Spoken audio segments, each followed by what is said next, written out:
I'm a consultant radiologist. I'm also director and CEO of Elets Hospital, Hyderabad. I am UK qualified radiologist. I do daily reporting for many countries in the world, including UK, USA, Australia, Ireland, etc. From Hyderabad. So quite connected with e-health. So I'll pass on mic to my colleagues over here who are going to introduce themselves. Good afternoon, ladies and gentlemen.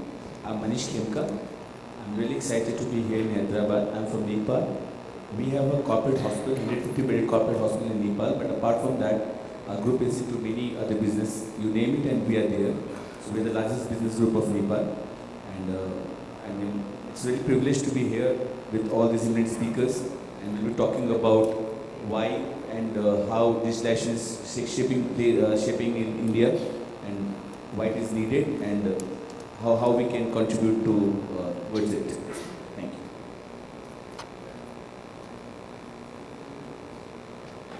My name is Vikas K. I work for Omni Group of Hospital as a group CIO, and I look for the entire IT infrastructure and the softwares. Recently, we are in the course of implementing the EMR for the entire group. We use the 6 hospitals across 3 cities down, which is again in the down south. Hello everyone, very good afternoon. I'm Prashant Bashish, working for our care group, which has 30 hospitals in 6 countries, playing the role of Vice President IT over there. Today we are going to discuss various things on ongoing journey of IT and digitization. Looking forward to see the opinion of other names, other artists in this forum. Thank you. I request all the speakers to keep the mic close to you. Good afternoon, my name is Suman, working for American Oncology. I'm working for Citizens Hospitals and AMPAC as well. It's a group of 3 hospitals. Comes under CTSI, Cancer Treatment Services International. Good afternoon, everybody. I am Dr. Anup Mehta, and I am a physician and managing director of Navjeevan Hospital. I'll be putting forward the aspect which is important from a clinician's point of view, apart from administration point of view. Good afternoon, everyone. This is Dr. Raza here. I represent Tumbe Group of Hospitals. This is a UAE-based chain, and which has a medical college in UAE as well as 8 hospitals in UAE.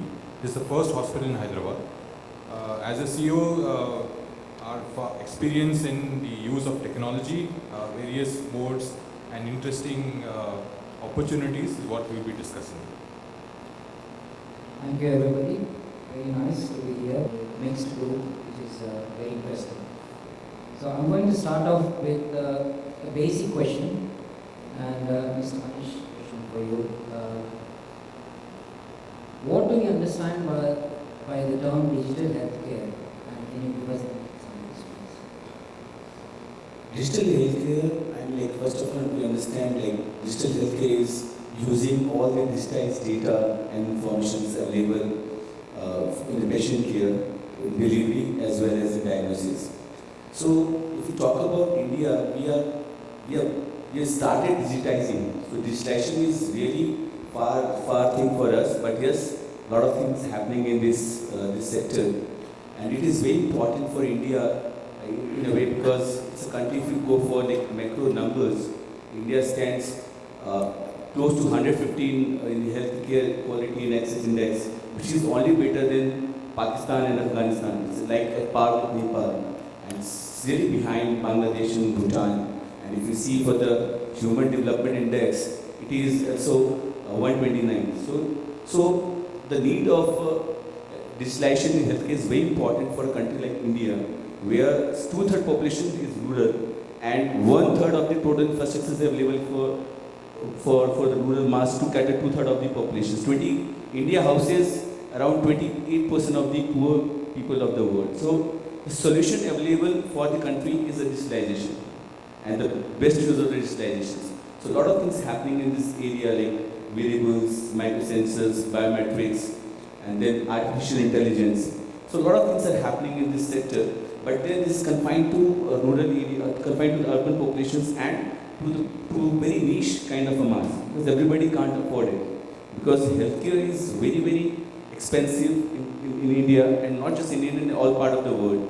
So the things which is, if you ask me to give examples of digitalization in healthcare, I will take, as I said, it's just on the words of digitizing. So the examples, of course, we see some mobile app, like a lot of mobile apps are coming in, which give some kind of like monitors your health and all these things. But ultimate aim, I think, for the digitalization should be like, it should be able to give preventive medicines, proactive care, and precision medicine. So until these outcomes are not achieved, the digitalization will not reach to its true shape. This is how I think. Thank you. Thank you very much. Very nicely said. Same question to Mr. Abdul. Do you want to just add some points and have your perspective as well on the same question? What is what do we understand by the term digital health? Alright. In my view, the answer would be the accessibility of the data between the patient and the provider. Providers, healthcare providers, whether they GPs or hospitals. It doesn't matter where and what location they are sitting. If the data is accessible across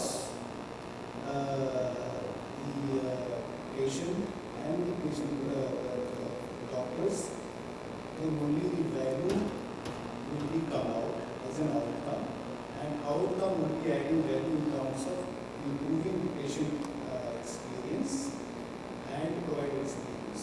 A patient experience means, again, of course, it's talking about until unless there is no cost effective treatment is not available, then definitely it's not going to make any sense.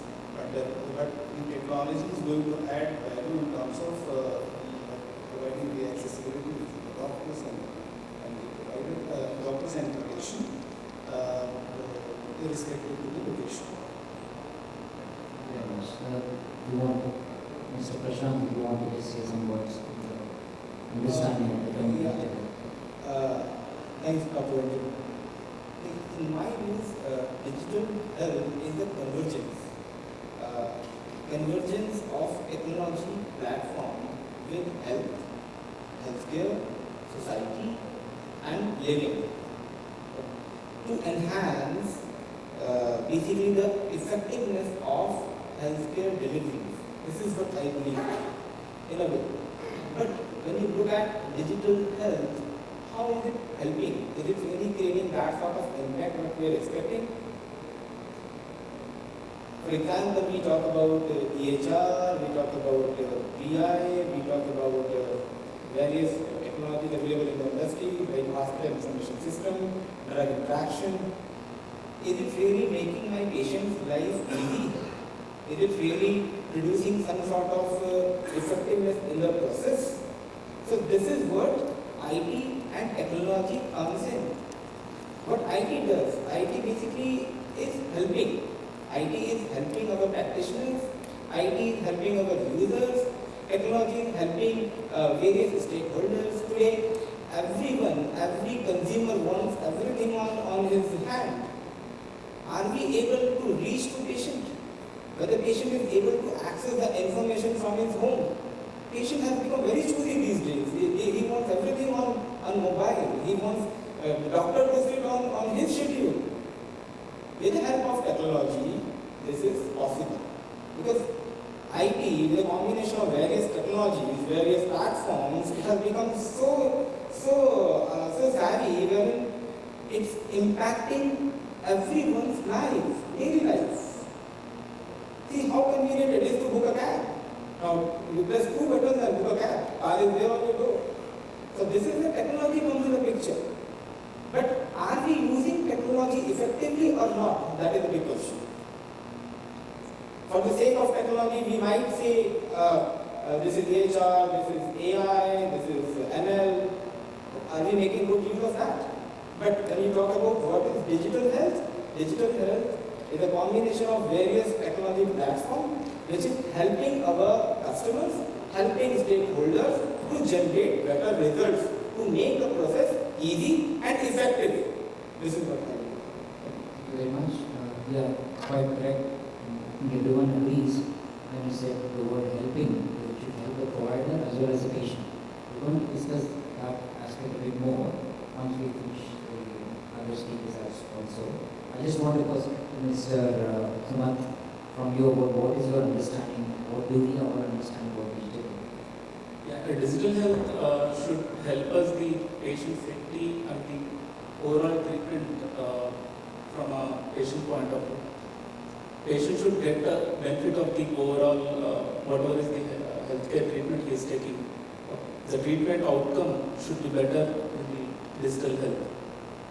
Whenever the patient comes with manual records, earlier days he used to come with a big set of files. When we digitize all these things, a doctor should be able to access the records as on when he requires. That helps overall patient journey. Manu, your perspective please? Yeah, digitalization will definitely improve our understanding of patient, a disease, a community as a whole. And it will definitely help us in delivering better treatment plans, future plans for reducing the number of diseases or overall illness and prevent further diseases. Mr. Raza? So actually, I would like to address this way that earlier digital technology or digital health was an option. Now I think it's not an option today. So the way the rapid exponential growth is happening, so it is the hospitals need to adopt technology so that they will be able to impact better patient care. While the mic is there with you, Mr. Raza, could you give an example, especially any startups? That are focusing on healthcare today. The journey has started that today incidence of NCD is increasing, the awareness is increasing, patient wants everything on the quick go, information should be available. We have Google revolution that is happening. Most importantly, the funding is happening in India. So a lot of PE funds are available. Foreign funds are coming into India. So this healthcare is the startups are really increasing. We are a couple of startups, probably everyone should, the CureFit startup, which has actually revolutionized the way how gyms are working, how fitness are working. The Practo, which was earlier, people used to search information. Now I don't think any hospital can work without Practo. It is now not an option, is what I was just trying to tell you. So these are there are a lot of apps that have come up regarding the medicine deliveries to homes, which are basically more based on convenience. So all these are basically trying to either solve on convenience or awareness or efficiency or resource augmentation or precision. So all these are apps that are really available today, and all of us should take an example. I will just like to share one small example of what we are trying to do. There is a small IT company in Bangalore based, along with the partners of Metronics. We are just trying to increase the ECG. This is an AI-based, cloud-based ECG machine which is mobile. It can be put in, it fits into a very small, it's a kind of small gadget. It takes a mobile. Immediately, within 3 seconds, it will tell you whether the person requires an urgent attention or not. So it recognizes around 80 forms of various patterns of ECG and will tell you whether the ECG requires urgent attention or you can wait for the doctor's confirmation. So in this way, we are utilizing so that we can reach out to people as much as possible, and henceforth try to bring in and help people at a very early stage so that we can improve their health. Thank you very much. Yes, you touched upon quite a few important points there, including startups. There are thousands and thousands of companies all across the world. Not everybody is happy with all the companies. Some have got issues. So my question to Mr. Sumant is, what is the basic need for digitizing healthcare, and the amount of current adoption of technology? Can you give an example of when you talk about this? Respiration is nowadays is essential because for the entire patient care in a hospital, and there is a pre-care, like when patient comes to the hospital, before that whatever symptoms they have, for that how they need to react. Today morning we have saw at post-healthcare hospital, during hospitalization, 360-degree angle of a patient healthcare is needed. For that, we need to understand all the areas of EMR. Here, in our hospital, we are doing the complete paperless process. Entire patient, right from outpatient to the entire treatment happens on a paperless process. We use ARIA as a EMR. ARIA is a US-based compliant EMR application. Right from the registration to scheduling and the treatment delivery happens through ARIA. Doctor always see the lab reports, the pharmacy information, how the drugs they are taking, what is the drug interaction, allergies, all the information system will proactively gives the alerts. So based on that, doctor can take it is an assistant to the doctor. And then all the previous visits on an oncology journey, the patient journey will be more compared to other areas. So he completely, whatever is the first time, what happened, like consequent visits, what is the progress, how is the oncology treatment is happening, all those things a doctor can view easily with any system he can access. So we are using Citrix as a platform for all the EMR. We are using currently for radiation oncology and medical oncology. Surgical oncology we are doing in process. So once we do surgical also, the entire EMR analysis. Now we are planning for a patient portal where the patient should be able to access all these records from their home without any challenge. So in my view, the EMR is one of the key challenges in India. Now very few people have started entering. The young doctors are doing well, but all the doctors are not following me. Your EMR, is that cloud-based and can be accessed from anywhere? Yeah, Citrix is a platform used for application virtualization. So through that application virtualization, they can access from any system. Even from home also they can do it with a two-factor authentication.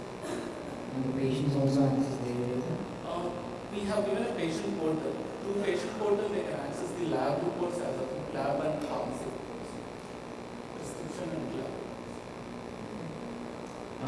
So same question to Mr. Abdullah, because you have been working with technology quite a bit in the last few years at various centers across India. My question is the same one.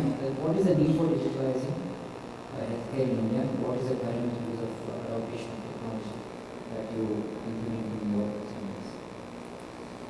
Alright, I'll answer this question in two parts. The first one is the constraint, because the entire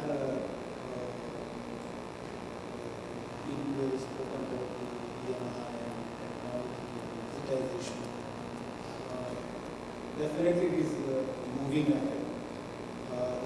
The constraint of, if you talk about 5 years back, there was a technology constraint. But now definitely there is no technology constraint. And still, if you see the ground reality, if you talk about the HIMSS stage 6, 7, if you are going to which talks about it, how, up to what level your hospital is digitized, means at what level your hospital is paperless. So across India, there is 2 hospitals which has claimed and they have got the accreditation of stage 6. One in Max Saket. Max has got Pune Hospital. Saket unit has got stage 6. And the Apollo Hospital Chennai which has got stage 6. So this is the reality, that this is the stage of the adoption of the digitization. I don't know how many thousands and how many thousand hospitals, really small scale hospitals are there, but we have not adopted the technology the way they are supposed to. The problem is that there is a 3 bucket. Since the technology is not a constraint, so as in my view, in my experience, I found that there is no right process, there is no right people. If these people process technology, the methodology we talk about, then people contains 35%, process contains 35%, and rest 30% contains the technology. Then here, the process wise to take any adoption of the digitization in the healthcare industry is not the technology. The challenge is the service.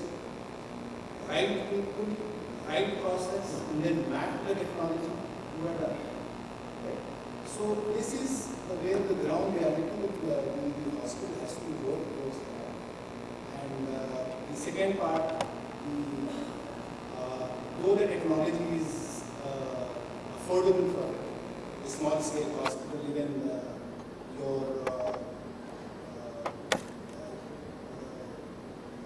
what we say, the nursing home level.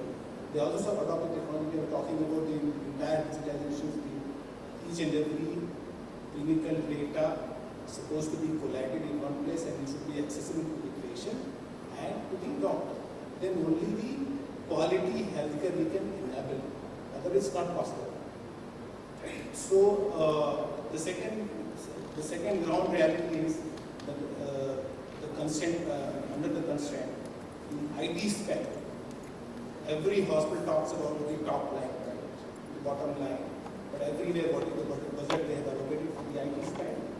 It is again a very niche, which does not allow you to have the better technology or to adopt the right, to have the right people, right process and the technology to enable the real-time digitalization. Right? And the second part is that the product-based company and the customer, these 2 people have to work together in one goal. And that is the goal that if the hospital says that I want to be a paperless, then the product company has to come forward and this is my problem. As a hospital, I'm saying it's my problem. And I'm a problem solver, then I have to come back in such a way that the solution has to be developed in such a way that the end user is supposed to adopt immediately. Right? So these are the constraints the people does not follow and the people are not discussing. And this is the area that we have to be a little serious about. The serious about it, only 2 hospitals across India in stage 6. Beyond, nobody is there. If somebody is saying that I am paperless, and what kind of paperless? Is it a decision support system at point of care for the doctor? If it is not, then that paperless is not going to work. It's not going to add value in terms of patient experience again. I have to provide experience of who is treating his patient. So this is 2 part, and the constraint part we have to look at it. And the hospital and the product-based companies should work together in the one goal, and there should be a partnership approach in terms of understanding, not on the paperwork. If the partnership approach is there and working towards the same goal, then it is achievable. And then the hospital can expect the expected outcome. And once it is in place, then your patient experience automatically is improved. I hope Yes. now you are I completely agree with that, and especially on the part of the expenses. And I want to give the example of my field, which is radiology, as a classic example, because many departments across the world face the situation of digitizing, because previously they were all handheld X-rays, all the films. They had to develop the film like photographer used to do long time ago. But the stage came when they had to do fax, that is film-based department, and everything was computerized and cloud-based. They had to spend huge amounts of money. But few years down the line, what they have now noticed is the cost of developing film, which had silver as a content, was more expensive than the current cost of maintaining the Department of Digital Radiology. So I feel that expenses may be quite high at the beginning, but it will give in the long run quite a bit of benefit for all of us. Do you agree with that? Definitely. And I wanted to add one more thing, because the entire the gathering, the entire friends who are here, we also, some way or the other, we are representing our organization, right? So somebody is coming and talking about that AI, critical analytics, machine learning, but definitely the salesperson who comes from the hospital, from the product-based background, and said, I have EMR, I have the AI, I have the analytics, I have everything, all the jargon perspective. But as per my understanding, if I'm talking about to look at any product or to go forward on behalf of the organizations to take the analytics, so we should have a basic understanding of the statistics. If that understanding is not there, then it means we are making fool ourselves first, and then of course finally the organization will agree. So on that front also we have to be very, very careful that all new jargons are coming and what is all about, how you are going, are you ready for that? Are we ready for that? Is it going to add value in terms of the patient experience? It is going to add value in terms of top line and bottom line. Then only we can correlate and go forward. Otherwise, talking with the jargons and just putting here and there is not going to help either. We have Mr. Manish, who is from Nepal, all the way from Nepal. His perspective on the same topic, and if he's having any examples of current adoption of digital healthcare in your healthcare system.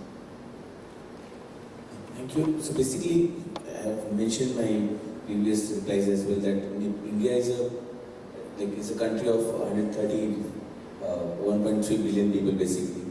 So, and the demography is so different and scattered. Like if you go to Jammu and Kashmir, Himachal, or Mumbai, Maharashtra, this demography is it's very, very different. So, I mean, it is very much important for a country like India to come up with some solutions of, in the era of digital healthcare, where we can cater to the last mile. So, if you see the challenges in the Indian healthcare is like, one is the aging populations. Like, by 2020, I think we'll have a more number of citizens having 65 years of age than the kids of 5 years age. So, the country is aging, and as the country will age, the requirement for the healthcare would increase. So there is a very big challenge in terms of aging populations, and secondly, the infrastructure.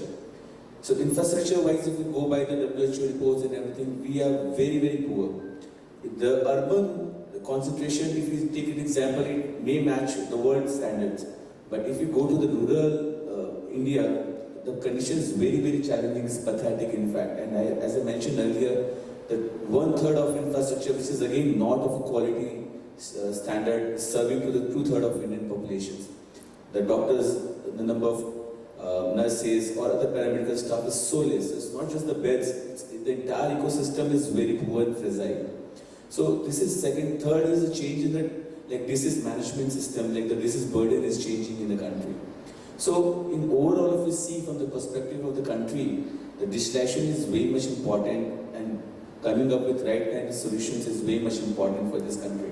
And if you see the data available in the system is also not of very of real quality. I mean, they scattered, they are not organized. So to go into digitalization, the digitalization has to be completed. The data and has to be integrated in the right manner. Because if you see there's a culture in India, a country like India, like if we need any research to be done, we go for the first collection of the data because we don't rely what has been collected in the past. So this is a general trend in country like India or the neighboring countries. So there has to be a system where this data can be collected in the right manners, can be integrated, and can be pulled when it is needed for all purpose. For the different purpose, there should be different survey, and so it will reduce the time and it will also bring the available data into use. So if I talk about my hospital, the condition, the Nepal is not less than India. You can compare, like if I'm talking about Kathmandu, where our hospital is, it's like tier 2 cities of India. So, and if you see the condition of overall Nepal, it is almost like India. We are so far behind in our human development index as well as in our health access and quantitative index. And if you see it by number of doctors ratios, bed ratios, it's 1:1, 7:4. So it's very poor, even less than India.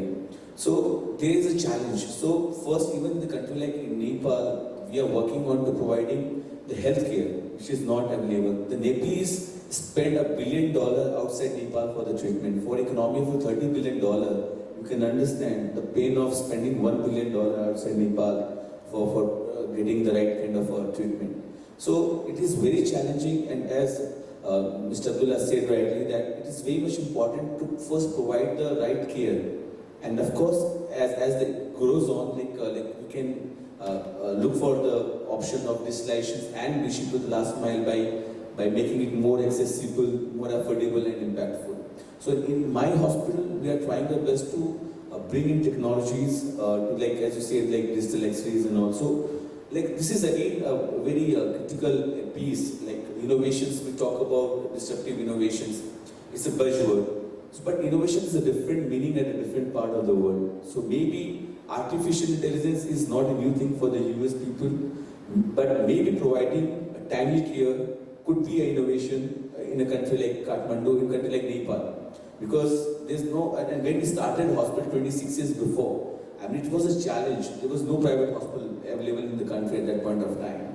So it was innovation for us to provide our people the right care which was needed. It was innovation for us in a way to provide, to stop a people to go outside Nepal because going outside the place doesn't involve more cost but also add a lot of complexity in terms of logistics and everything. So it was innovation for us to provide, to retain people of Nepal to get treatment in Nepal. It was also innovation for us that to retain the doctors. Otherwise, the doctors, if they don't have the right opportunities, they will leave the country, they will go abroad and settle. So it was innovation for us to retain the doctors as well. And then that created a trend that now Nepal has houses of so many private hospitals, and 50% of the bed in Nepal is provided by the private care providers.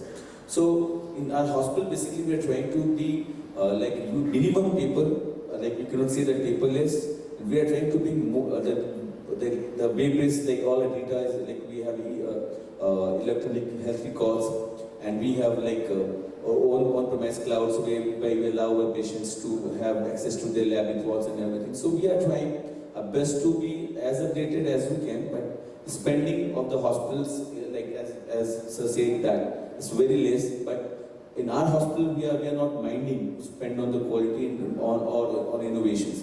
But as it has been discussed that the investment is not a major part, as you divided people, process and product. So the product is technology where we can spend on. Of course, we can also spend on training and development side of it. But 70% of the population, of the challenges with the people in the process. So there we are spending, but then the results are slow, it will take its own time. Thank you. Yes, I completely agree with you when you said innovation, different things in different countries. What I think is Nepal having a very difficult terrain, full of mountains. I have been to Nepal a few years ago, a very beautiful country. But that provides you a new challenge. People from very remote areas, they are going to be even more difficult compared to even rural cities in India come to a major hospital. So I would say that difficulty can provide new challenge and new innovation. So things like telemedicine, that can probably provide a good telemedicine service to the rural population where it's difficult for them to come over to the urban. So do you have a lot of telemedicine in your country? not exactly telemedicine as telemedicines, but yes, certainly what we do is that we reach out to people through camps, and there, whenever the camp happens, like the doctors goes there, but and then when the doctor goes there, they over the WhatsApp call or Facebook call, they try to talk to the senior doctors and try to provide the with the guidelines consultancy and prescribe them and call them to Kathmandu. So, but the telemedicine, I was discussing with one of the doctor here from Apollo that this is something which is quite possible in Nepal and which is also required. So I was discussing this morning that we should do something in this area. Of course, there are telemedicine is happening, but in a very small scale. So we need to scale it up, and then hospital like Norway will have to play a forefront role in taking telemedicine as a new digital era for Nepal. Thank you. We'll just move on to a slightly different question. Dr. Anup, a question for you. How do you analyze the evolution of Indian healthcare sector in the digital era? Where are we at the present, and where do we need to move in future? As Mr. Abdullah had said in the beginning, we are using digitalization to a very small extent. What we are doing is probably taking an appointment, scheduling an appointment, making a registration, making few bills, maybe some laboratory investigations we get online, on apps, maybe we can order some medicines online. But there is a lot to be done. We are not maintaining EMRs, as he said, only 2 hospitals, probably third one is American Institute of Oncology. He also had accepted that 2 departments have started using EMR, surgical oncology is still not using it. So there are many hurdles from a clinician's point of view also. Writing on an EMR is very difficult. If I see a patient and continue typing something, patient will not have that eye contact. So patient will feel that doctor was doing something else on the system. So probably we need some innovations in that. In morning session, some gentleman had told about some e-pen. That kind of innovations probably can help us in using EMR in a better way. Or maybe we may have to think something else about that. How do we enter in EMR more easily without losing that human contact with the patient, with an eye contact with the patient, because patient gets satisfied with that connect. In morning sessions also it was discussed, the connect with the patient is more important than the treatment, or equally important at least, I should say. So what we need is probably improvement in the EMR entry point and then analysis. Second thing, what we need is probably a system where all the data goes in a particular place and can be retrieved from that particular place. For example, a patient comes to me and I write something and I keep it with me. The patient probably is not benefited. If he goes to another physician next time, he will not have that continuity. So we need to have a system where whole health community, all doctors, hospitals, keep their data. In morning, Dr. Anuradha was telling about UHID. Probably government has that capacity, that infrastructure already. Like Aadhaar cards are there, so Aadhaar number is there. Everybody has a unique Aadhaar number. So if that number is utilized as a health number also, all the data, whatever I am writing, goes into that particular bank. That particular bank, he can also access, probably with the consent. There has to be some mechanism like OTP. A patient's number is there. When the patient goes to another doctor, he generates an OTP. The patient gives consent by giving the OTP, and he accesses his data. Probably that kind of system has to develop. Because in my HIS, if I enter, the other hospital which is using another HIS cannot have. So there has to be some method of interoperability. Then all the other things which are actually directly related to the economy, like selling of medicine, labs, All innovations are going on. But in EMR, probably, I don't know who is going to fund it, who is going to do it, I don't know, but something has to be done. This is what my take is. Yeah, well spoken, Dr. Anu. Very true that the uptake part is very controversial, very patchy, very subjective, because some people want point of entry onwards, all the digitization, but some are using some other software, for example, not cloud-based, locally based, so there are so many things that we all have to tackle. In the interest of time, just one more question, and we'll take some questions from the audience. And the next question is to Mr. Prashant. My question is, how digital health is and can revolutionize healthcare in India? And if you can give some examples, especially of AI and ML.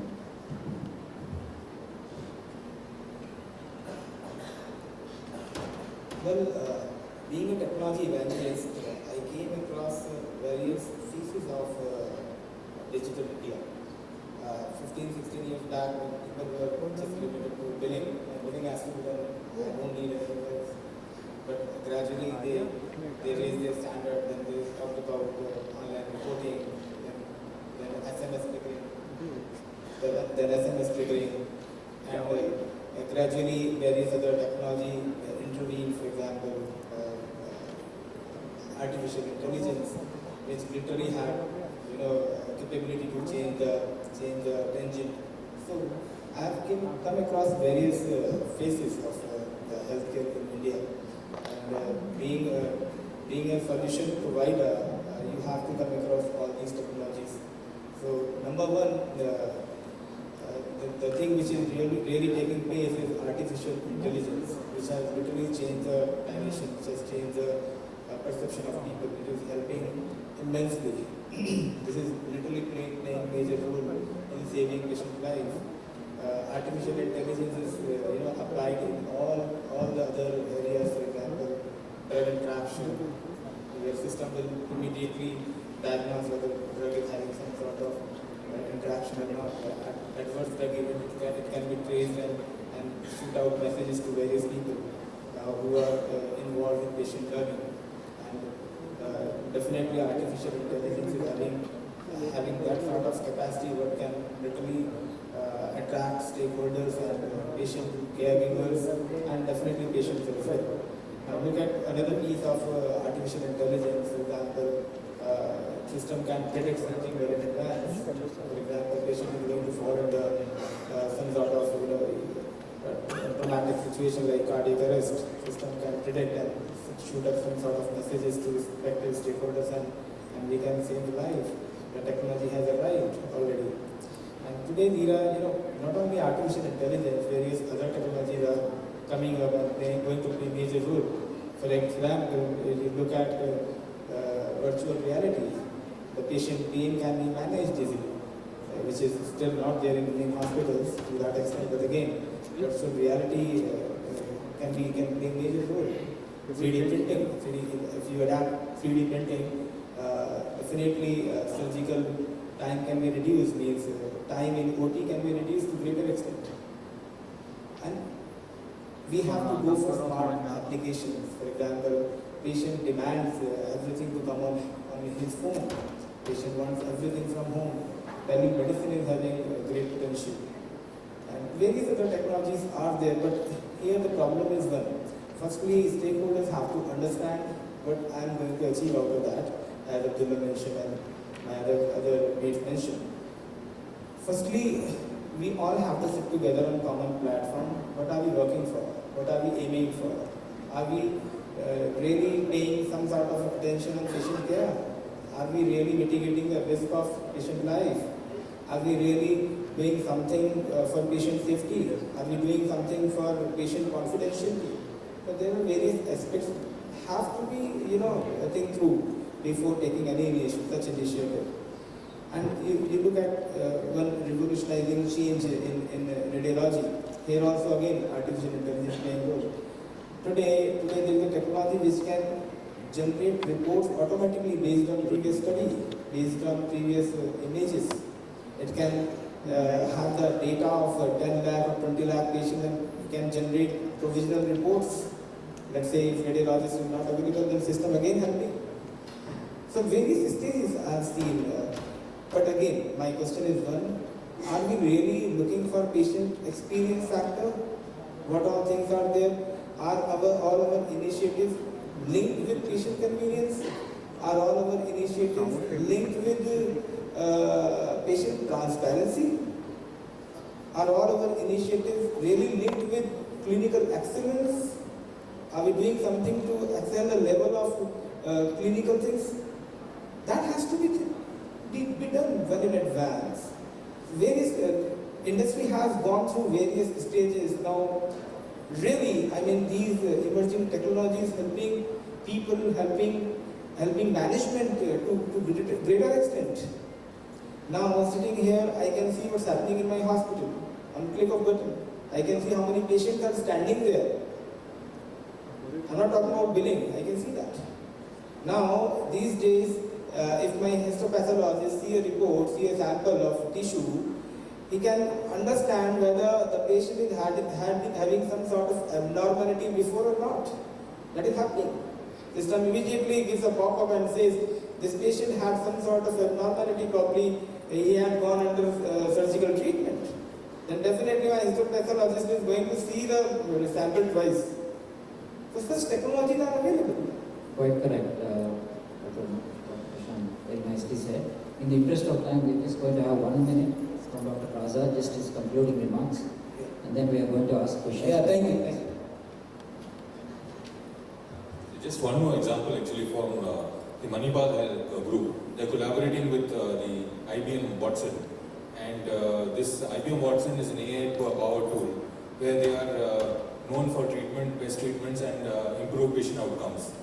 They are focusing on the 7 oncology treatments along with the Manipal group. So that also work is starting to happen.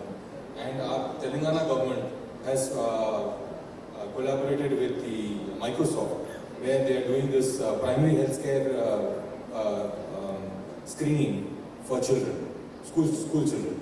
So they have actually, for the past 20-25 years of LV Prasad Eye Hospital, they have actually screened, they have digitized the whole records. And now they are able to predict with the screening for school children, whether in the future, whether they will be hypertensive, they will be diabetics, or anything. So the very interesting things are coming. So just summing up, I think what would be that the hospital care is moving to home care and probably to personalized care. I think that is what the digital technology is taking us to. Thank you very much. Any questions from the audience, please?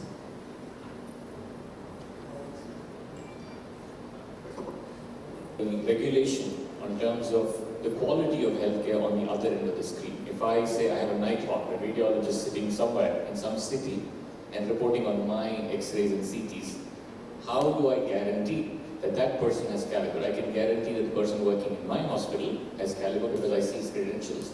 How do I know that that person has credentials? So I think these are two problems which digitization fails to address in healthcare. Thank you. Mr. Abdullah, do you want to take that question? Let me. One thing is medical legal he had asked about the signatures and all those things. As everybody must be aware by now, even accounts, income taxes, everything is run by digital signatures. So probably signature should not be a major issue. Yes, about radiologists reporting from some distance. Yes, there has been some controversy over it. Till now, laws are not very clear, but there is doubt. The major doubt is that apart from seeing a film, X-ray, CT or whatever, apart from that, once in a while, radiologist requires to see the patient also. So in those situations, probably the radiologist who is reporting from a distance can ask his colleague there, that will be once in 10 or once in 100, whatever. At that time, he can take help. I'll talk to you about the radiologist aspect, because I'm a radiologist myself, and I report quite a bit for US, UK, Ireland, and Australia. So when I was in the UK about 3-4 years ago, I used to sit next to the CT scanning room and I used to report on my CT and MRIs. I'm doing the same thing. I'm just sitting about 5,000 miles away from the CT scanning room. I still have my 4-digit extension number. My radiographers call me every day. My clinicians call me every day to discuss any reports. I am credentially all fine with all the requirements of CPD and appraisals and so on. So as long as you're ticking all the boxes, the requirements to be a competent doctor, to do reporting, then you should be fine. Regarding patient's confidentiality, every time I log into my patient's CT scan, I have to have a specific password, which is all military grade encrypted. So that is also a secure part. And I have voice recognition which takes my report to any place in the world within a few seconds. So that's the way things work, and it works wonderfully well. You have to just see it to believe it. Any other question?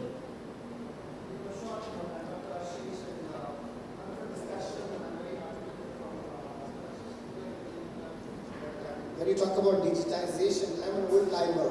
I only know about digital India or digital world only through the article which I see. And especially when you talk about it, that hacking is very unlikely, and then I see the article is all about hacking, and especially the die-hard for the fire sale, if you guys know about it, that scares me.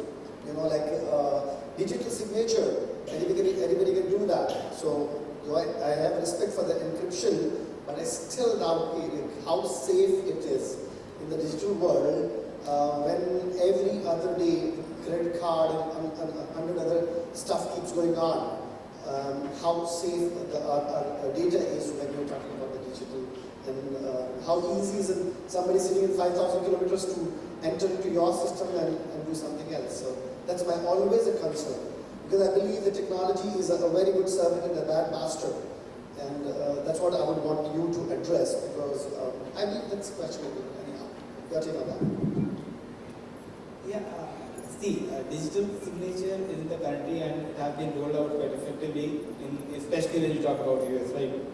But again, if you see, risk is there in everything, right? But there is a solution. Risk is there. I walked down to this place, there is a risk. There was a risk.